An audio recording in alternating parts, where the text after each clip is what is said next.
Allez, on y va. C'est parti. Voilà, il est pété mon truc. Je remarque comment ça va déjà au niveau du groupe. J'ai vu qu'il y avait quelques absents hier. Est-ce que voilà, c'est définitif ou est-ce que c'était juste des soins? Là, ce matin, on a fait le point. En fait, Alexis Trouilly s'entraîne. Donc là, ce matin, j'ai 21 joueurs pour cet après-midi. Et il n'y a que Alex Kouef qui avait son entorse qui est out. Voilà. Et puis bien sûr, Microbe, Ousmane, Camara. Voilà. Mais il a repris, ouais, entorse, ouais. Tout seul. Il s'est fait, ouais, il est, ouais, tout seul. Ouais, il s'est bloqué le pied tout seul. Et donc à l'entraînement, ouais. Il a l'entorse,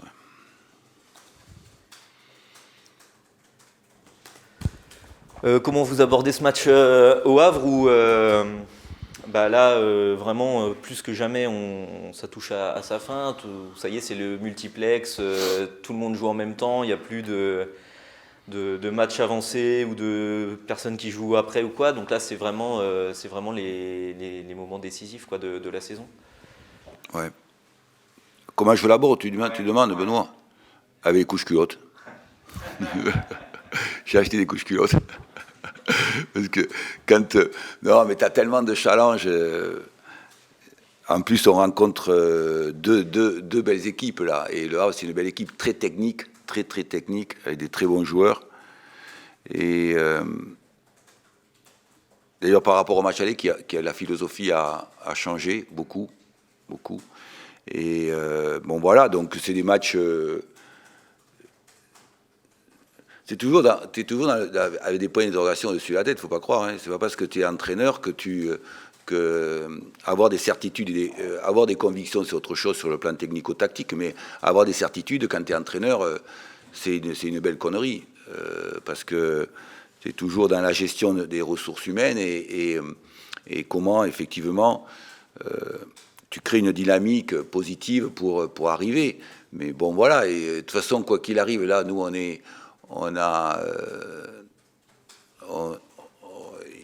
il nous faut aussi un concours de circonstances de l'adversaire pour pouvoir être deuxième. Donc, comment, quelque part, on se prépare aussi à la fois peut-être d'un rêve et puis aussi de faire des bons barrages aussi, tu vois, vois-tu, voilà. Mais quand tu me poses ces questions, à rien, je sais quoi répondre. Parce que j'ai un gros point d'interrogation dessus la tête. Et donc, c'est compliqué. Même si, ce qui est très important, c'est quelque part aussi, comme je dis à mes joueurs, c'est pas comment tu vis le moment présent, comment tu t'éclates, comment tu as une dynamique collective importante, comment tu as de la solidarité, ça, tout ça. Et c'est ce que j'ai beaucoup apprécié de la part de mon groupe sur depuis... On a été dans le dur avec le Covid au mois de janvier, là. Mais c'est ce que j'ai beaucoup apprécié et c'est ce que j'impacte beaucoup, c'est comment on s'éclate, comment on s'amuse, quoi, voilà. Et pas du tout comment on est dans le stress de se dire à tout prix comment...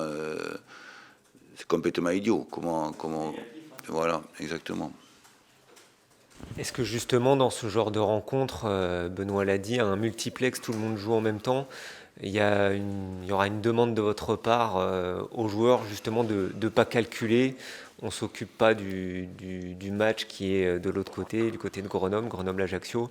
Est-ce que ça sera ça un petit peu le leitmotiv? Lâchez-vous. Non, c'est ce que je fais depuis plus de 3 mois. C'est surtout comment on se préoccupe de nous, de notre football, de notre solidarité, de nos protocoles de jeu. Quand tu montes un projet, il est important. Alors, il y a un grand respect de l'adversaire, il y a un très grand respect de l'adversaire parce que quelque part, on est tous ensemble. Comment quelque part, l'adversaire est très bon aussi, et comment on arrive à le dominer, etc. Mais ce qui m'importe, moi, c'est surtout comment tu construis un projet conséquent. Et quand tu construis un projet conséquent, tu t'occupes de toi. T'occupes de ton football, t'occupes des relations entre les joueurs, voilà. Et ça me paraît capital et très important. avant de se dire... C'est normal que l'environnement se projette sur l'adversaire, qui gagne, qui perd. Ça, c'est normal que l'environnement. Mais quand tu es responsable d'un projet, c'est surtout comment tu es très, très efficace, tant sur le plan du travail des ressources humaines, du management, sur le plan technico-tactique, comment tu es efficace et comment, surtout, les 35 personnes qui vivent avec toi, c'est-à-dire les joueurs, plus le staff technique, plus le staff médical, adhèrent à ton discours et au projet global. Ça, c'est fondamental. Sinon, tu es dans le dur et vous l'avez vécu. Et moi, surtout, c'est pas l'idée du tout, comme tu le dis là, Nicolas, c'est pas du tout de se préoccuper, tu te préoccupes du temps présent, comment tu t'éclates, comment tu joues ton football, comment tu es capable, effectivement, d'avoir des joueurs qui ont envie de prendre beaucoup de plaisir et de jouer, quoi, voilà. Vous en avez dit un mot tout à l'heure concernant le groupe, Alexandre Coef out. Ça va vous obliger un petit peu à repenser votre défense, d'autant que Carlen Sarkus est suspendu.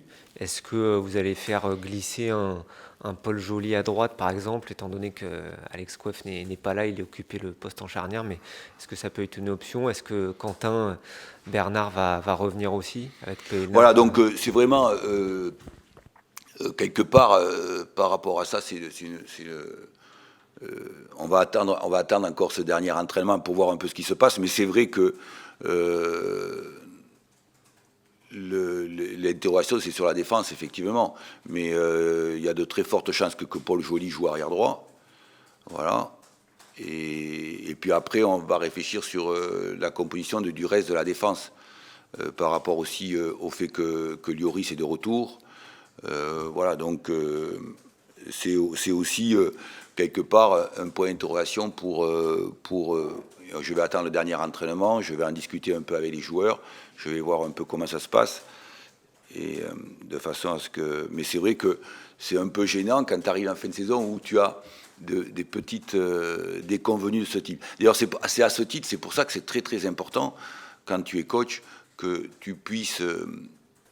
Dans ton projet de construction, élaborer, par exemple, au mois de septembre, au mois d'octobre, au mois de novembre, beaucoup bouger et élaborer des stratégies où tout le monde participe, où tout le monde est concerné.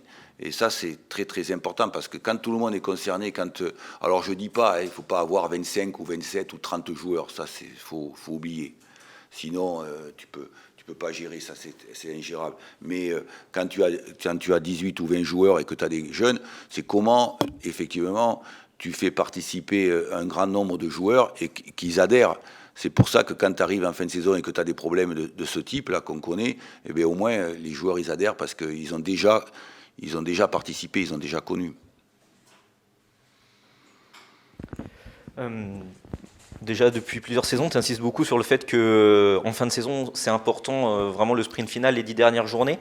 Et on voit que donc là, la GIA prend beaucoup de points sur ces 10 derniers matchs.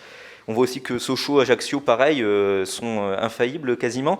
Est-ce que ça te surprend de voir à quel point la lutte allait d'un haut niveau cette année pour accrocher cette deuxième place? Pour l'instant, à part le PFC, personne ne décroche, quoi. Ouais, c'est vrai. Mais c'est fou parce qu'en fait, tu te rends compte que mon adjoint Michel Padovani et même Baptiste Malherbe, le directeur d'industrie, me dit avec le nombre de points qu'on a, il y a quelques années, tu étais déjà en Ligue 1. C'est fou. Donc,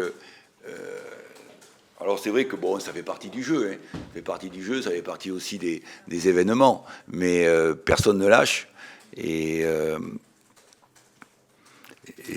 voilà, ça fait partie aussi de comment tu es capable effectivement de... Mais ce qui est très très important et pour nous et pour moi sur ce que j'ai vécu là cette année, je reconnais que les joueurs ont bien participé parce que sincèrement, par rapport au nombre de points que nous avons et par rapport à la construction du projet, je vous cache pas que je pensais pas en arriver là. Je vous cache pas. Je ne pensais pas en arriver là et il faut reconnaître qu'il y a eu un investissement des joueurs, une solidarité qui vont au-delà de ce que j'espérais très largement. Je vous le cache pas. Je vous le cache pas. Et ça, c'est quelque part une très bonne chose de la part du groupe, parce que sincèrement, je ne pensais pas avoir autant de points et être... Vous savez, il y a des équipes qui ont des effectifs très riches, très riches, et qui luttent pas avec nous. Hein. Mais vraiment, je vous cache pas. Je ne vais pas les citer là, mais il y a des effectifs très riches de 4-5 équipes qui sont 7e, 8e, 10e, mais qui ne luttent pas avec nous. Et je trouve que ce que les joueurs ont réalisé là cette année, c'est quand même quelque chose d'assez exceptionnel, même si on est à la lutte, effectivement, avec Ajaccio et Sochaux. C'est un combat intéressant, c'est passionnant. Ça reste que du foot. Hein. Et justement, dans le prolongement de cette question, vous n'aviez jamais vécu une fin de championnat aussi serrée là, de toute votre carrière, avec autant d'équipes au coude à coude comme ça? Oh mais si, ça m'est arrivé en Ligue 2 d'être dans cette lutte-là. Ça m'est arrivé. Mais par contre, ce qui n'est jamais arrivé, c'est que tu es toujours dans l'interrogation à 2 matchs de la fin. Parce que à 2 matchs de la fin, ça m'est arrivé de savoir déjà qu'on était en Ligue 1, tu vois, et qu'il nous restait un match, voilà. Tandis que là, vraiment, c'est vraiment quelque chose de assez improbable. Tu te rends compte, même à 64 ans, 65 ans, tu es là, tu te dis, putain, mais qu'est-ce que ça déconne, il faut que ça m'arrive à moi, cette connerie. Non, mais voilà. Et ça, c'est ça qui est magique avec cette incertitude du football, l'imprévisibilité de notre sport, qui est très rare, hein, c'est très rare dans les sports collectifs. C'est ça qui est magique et qui est fantastique, c'est que tu es toujours avec beaucoup de points d'interrogation, et ça, c'est une remise en cause en permanence pour les managers que nous sommes. C'est une remise en cause en permanence. Et comment tu es toujours, comme disait André Gide, l'appétit vient du doute. Cesse de croire, instruis-toi. Et c'est vrai, c'est qu'il faut toujours s'instruire et toujours avoir l'appétit de toujours s'instruire. Ça, c'est très très important. Parce que tu te rends compte qu'avec ce qu'on vit là cette année, à 2 matchs de la fin, et je suis très content de le vivre, parce que je vous l'ai déjà dit il y a 2 minutes, sincèrement, par rapport à ce qu'effectuent les joueurs, je ne l'avais pas imaginé, sincèrement. Je n'avais pas imaginé une telle ascension, et par rapport à ce que j'ai vécu par le passé, je n'avais pas imaginé ça. Ça prouve que les garçons se sont transcendés et ont vraiment joué le jeu. Est-ce que vous avez des petits trucs pour évacuer le stress justement de cette fin de saison quand c'est aussi serré, vous, des petits trucs de manager, de coach? Non, mais Constance, elle me stresse, tu jure. C'est pour ça que j'ai eu mal au dos. Elle m'énerve, tu jures. J'ai une attachée de presse, elle me met sur les nerfs en permanence. C'est très dur. Non, j'ai pas des petits trucs. Si, en fait, l'activité physique, je vais en salle avec mes joueurs, j'aime bien. Et puis la lecture, voilà. J'adore lire. Voilà, c'est tout, prendre des bouquins et lire. Et c'est mes 2 seules, quelque part, activités qui font que je m'apaise. Voilà. Je m'apaise avec ça. Et puis, de temps en temps, une clope. Là, par contre, je me fais incendier par ma femme. De temps en temps, une clope. Il ne faut pas le mettre. Tu ne mets pas ça avec Constance. Je me fais incendier par ma femme. C'est quand le stress est trop important. Oui, c'est ça. Ouais.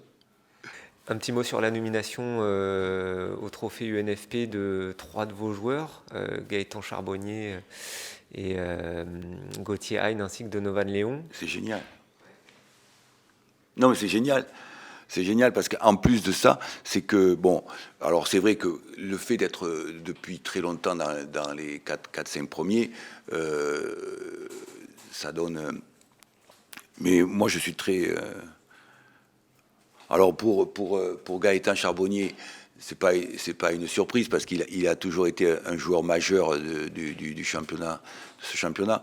Mais où c'est très sympa, c'est pour Gauthier Hein, qui a une progression, et ça c'est quand t'es coach, quand tu es entraîneur, ça fait beaucoup plaisir parce qu'il y a eu une progression phénoménale. Il y a eu quelque part comment exprimer, il s'est vraiment beaucoup épanoui en 2 ou 3 ans. Et puis pour Donovan aussi, c'est très sympa. Voilà, c'est génial. Non, c'est très important ça, parce que dans ces nominations, voilà, après ce sont les joueurs qui décident entre eux, et je trouve ça génial. C'est tous les joueurs qui décident entre eux, qui votent, donc ça, je trouve ça génial. Par contre, vous n'êtes pas présent parmi les 5 coachs. Il n'y a pas une petite déception? Non, pas du tout. Non, pas du tout. Non, je suis pas présent. Non, mais les joueurs, ils me l'ont dit. Alors, les joueurs, ils me l'ont dit. Ils hurlaient comme des fous. Ils gueulaient comme des fous parce que j'étais pas cité. Et non, il n'y a aucune... Sincèrement, il n'y a aucune de ce point de vue-là, non, j'ai aucune déception, aucune... C'est pas... Parce qu'en fait, tu te rends compte que... avant, on votait pour la Ligue 1 et la Ligue 2. Tous les entraîneurs, les 40, tu vois. Ça, on est 40, c'est ça. Ouais, c'est ça, on est 40. Et on votait pour la Ligue 1 et la Ligue 2. Tandis que maintenant, c'est juste les entraîneurs de Ligue 2 qui votent pour la Ligue 2 et les entraîneurs de Ligue 1 qui votent pour la Ligue 1. C'est tout. Voilà. Donc, du coup, je n'ai pas la cote. Trop bien.